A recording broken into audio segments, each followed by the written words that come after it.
Okay, in the xy plane, the line determined by the points 2k and k32 passes through the origin, which means we have another point on this line is 0, 0. So I've got 3 points. I can actually find, they're all on the same line, so I can actually kind of look at the line, whatever it is, and I can say the slope between these two m must be the same slope between these, and with 3 points I have 2 line segments, as we can clearly see. So I'm going to calculate the slope for each of the line segments. The middle one, I presume, is 0, 0. Okay? So if I said I have 2k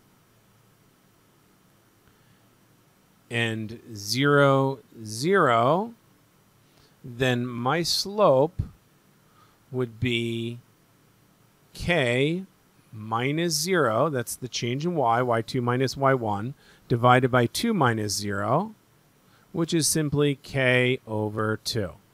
That's the slope of one. The slope of the other one will be, the points are k32 and 0 in this case.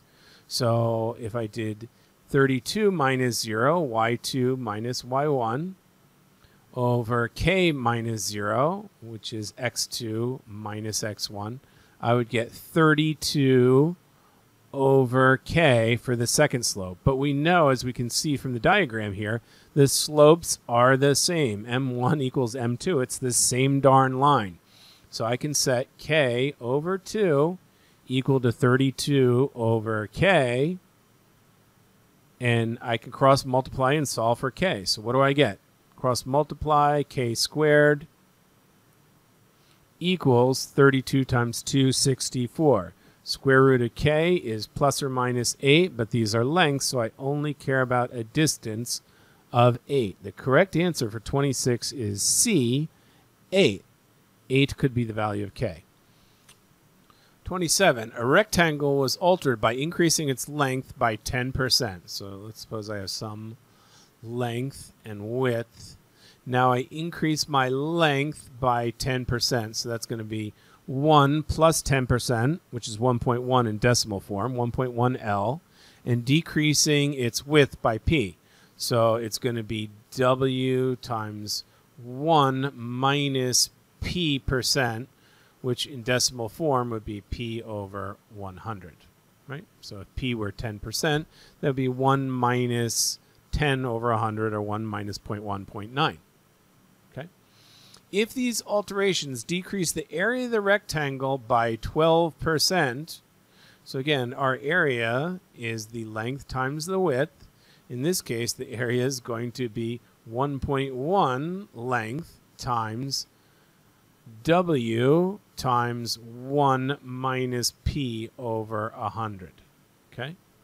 So we know the area of the second rectangle is decreased by 12%. So this new area, call it area prime, equals 1 minus 12%, which is 0.88 in decimal form. Just to be clear, 100% minus 12% equals 88%, which in decimal we can express as 0.88. So 0.88 times the original area, that is length times width, equals this whole new expression. 1.1 times L times the width times 1 minus P over 100. Okay, so I've got an equation set up. It looks like I've got L's and W's that will cancel out here, leaving me only a P. So again, don't panic that I've got 3 variables, P and L and W, and I can't figure this out. I don't have enough equations. Yes, you do. This will cancel out nicely between the changes in the same rectangle. Okay, so what do they want to know? Well, they want to know the value of P, not surprisingly. So length width cancels out. 0.88 equals 1.1 times 1 minus P over 100. Now my only challenge is to solve for P. So 1 minus p over 100 equals 0.88 divided by 1.1. Okay? I'm going to add p over 100 to both sides and subtract the 0.8 over 1.1 to both sides. So let's move this up to the right a little bit. Basically what I'll end up with is 1 minus 0.88 over 1.1. I'm basically just taking that back over there, subtracting it from the 1, which is staying there, and I'm adding the p over 100 to both sides, so it ends up on my right side. Okay? Now I can figure out what 0.88 over 1.1 is, subtract that from 1. So this is 1 minus 0.8 equals p over 100. Or really, I'm going to multiply by 100 on both sides, so 1 minus 0.8 times 100 equals p. P equals 100 times 1 minus 0.8 is 0.2. P equals 20. The correct answer for 27, the value of p, is 20. So on 27, setting up the areas and the full algebra and the calculations leave a lot of room for error, and it's pretty time consuming. So what's another way I could have looked at this, maybe a little more simply and conceptually? Well, I know I've got something that increases 10% times some other factor, x, equals a total thing that decreased by 12%, 0.88. So what times 1.1 gives me 0.88? That's really the essence of the problem here, without all the algebra and calculating areas, etc. Because I know I essentially have factor 1 times factor 2 equals some final resulting factor, right? X times 1.1. Well, I kind of eyeball it and see. If x is 0.8, I multiply that by 1.1, I'm going to get 0.8 plus 0.08, which is 0.88.